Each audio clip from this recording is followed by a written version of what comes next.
Hey everyone, welcome back to Infinitia Verity. Today we're talking about supernovae, the universe's biggest fireworks. Imagine a star so bright it outshines a galaxy with 100 billion suns. In just 1 second, a supernova can release more energy than our sun will in its entire 10 billion year life. In 1054 AD, people could read by its glow at midnight. When a massive star explodes, it can hurl material at 30,000 kilometers per second, over 10% the speed of light. And at its core, the leftovers pack so tight that a teaspoon weighs like Mount Everest.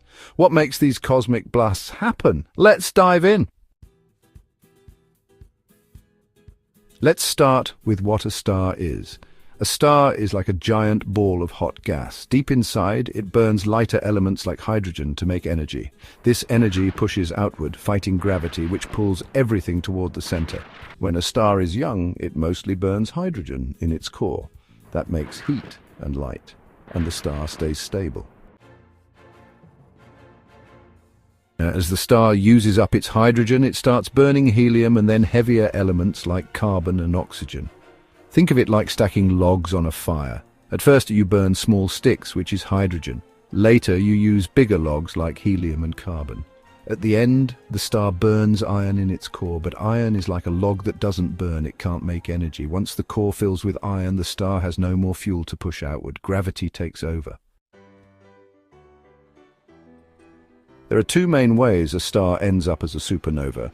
First, very big stars, more than 8 times heavier than our sun, go through these burning stages until they have an iron core.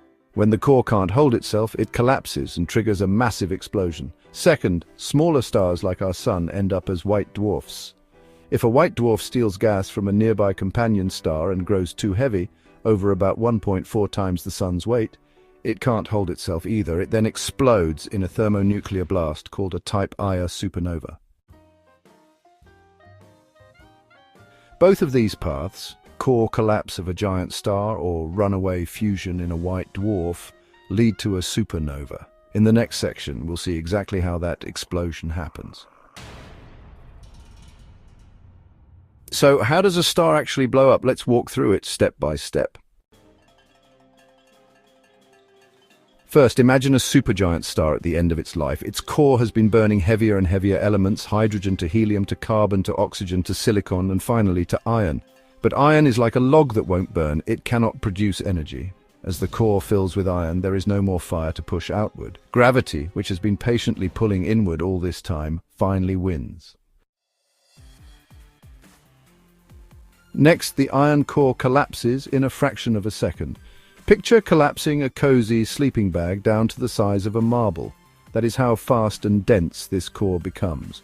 Pressure builds so high that protons and electrons combine into neutrons in a process called neutronization. This is like forcing 2 magnets together until they fuse into a single, heavier magnet. Suddenly, the core becomes a tiny, city-sized ball, only about 20 kilometers across. Smaller than most cities on Earth. The collapse stops when neutrons pack together so tightly that they can't squeeze further. This bounce creates a powerful shockwave. That shockwave races through the star's outer layers at tens of thousands of kilometers per second. Think of it as a tsunami wave in the ocean of stellar material. Only this wave is superheated gas moving faster than a jet plane. When the shock reaches the star's surface, it blows off all the layers in a giant explosion called a core collapse supernova, or Type II. What happens first, the light or the particles? The answer is neither. Neutrinos come first. As the core collapses, it emits an enormous flood of neutrinos, tiny, nearly invisible particles that hardly ever interact with normal matter. In 1987, detectors on Earth caught these ghostly neutrinos from a supernova in the Large Magellanic Cloud called SN 1987A. Scientists saw a burst of about 20 neutrinos before any bright light appeared. This confirmed that neutrinos carry away most of the energy in a core collapse. A few hours after the neutrinos escape, the shockwave heats the star's outer layers to millions, then billions of degrees. This hot gas begins to glow in X-rays and soon after visible light. For a short time, days or weeks, the supernova outshines the entire galaxy it lives in. Imagine a single flickering point of light in your telescope, suddenly matching the glow of millions of stars around it. That brightness peak is when the supernova looks its most spectacular. Over time, the supernova's glow dims. For Type II supernovae, the light curve, how brightness changes over time, shows a plateau phase about a few weeks after the peak. During this plateau, hydrogen in the outer layers recombines and lights up steadily. Then the star's brightness falls off as radioactive elements like nickel-56 decaying into cobalt-56 and then iron-56 power the fading light. Type 2 is only one way to explode. Now, let's switch gears to a different star.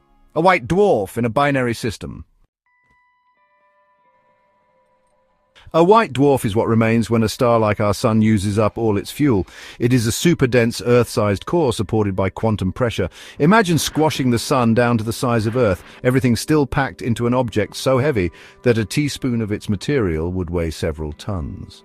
Normally, a white dwarf sits quietly, cooling off over billions of years. But if that white dwarf has a nearby companion star, it can steal gas from its partner. As hydrogen piles onto the white dwarf's surface, it begins fusing into helium. Over time, more and more mass accumulates. Once it exceeds about 1.4 solar masses, the Chandrasekhar limit, the white dwarf can't hold itself up.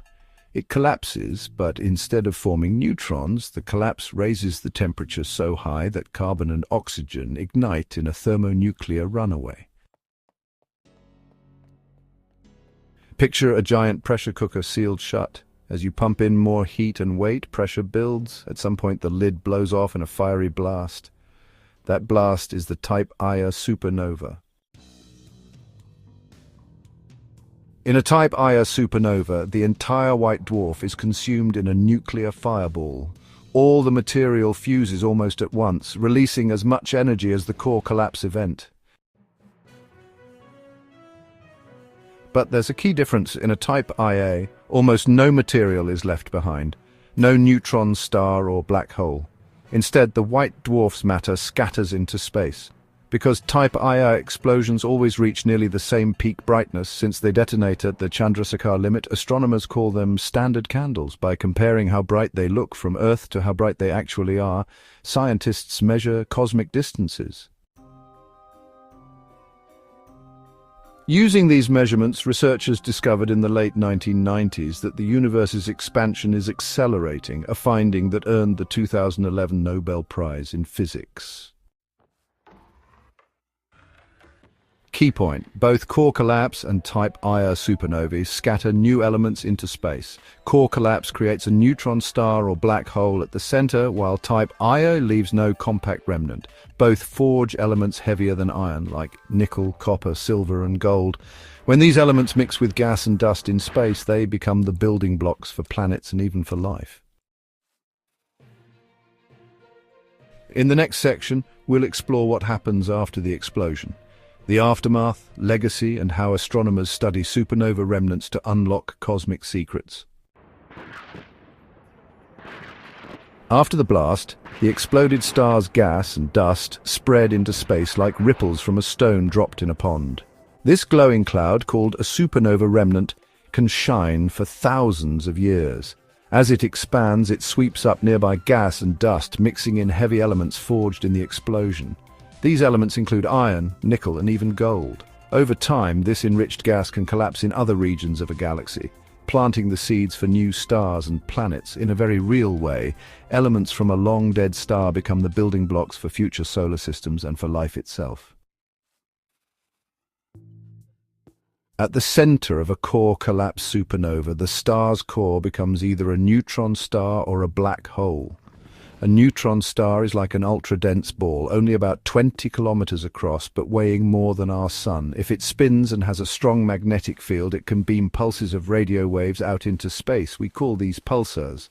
A black hole forms when the core's mass is too great even for neutrons to resist gravity. Nothing, not even light, can escape its pull. Scientists study supernova remnants using telescopes that see X-rays, radio waves, and visible light. By mapping the expanding shock wave, they learn how fast the explosion traveled and which elements were created. For example, the Crab Nebula, the remnant of the 1054 AD supernova, still shines brightly in X-rays and radio, showing us the energetic particles left behind. Through these remnants, astronomers uncover the life story of the exploded star and its impact on the galaxy. A supernova is the grand finale of a star's life, a cosmic firework that brightens the sky and forges the elements that build planets, people, and everything around us. Whether it's a massive star collapsing into a neutron star or a white dwarf exploding in a thermonuclear flash, each supernova reshapes its corner of the universe. When you gaze at the night sky, remember that the iron in your blood and the gold in your jewelry were once part of a star that blew apart long ago. If you enjoyed this journey through stellar explosions, hit that like button and subscribe to Infinitia Verity. Tell us in the comments, if you could witness a supernova up close, what would you hope to learn?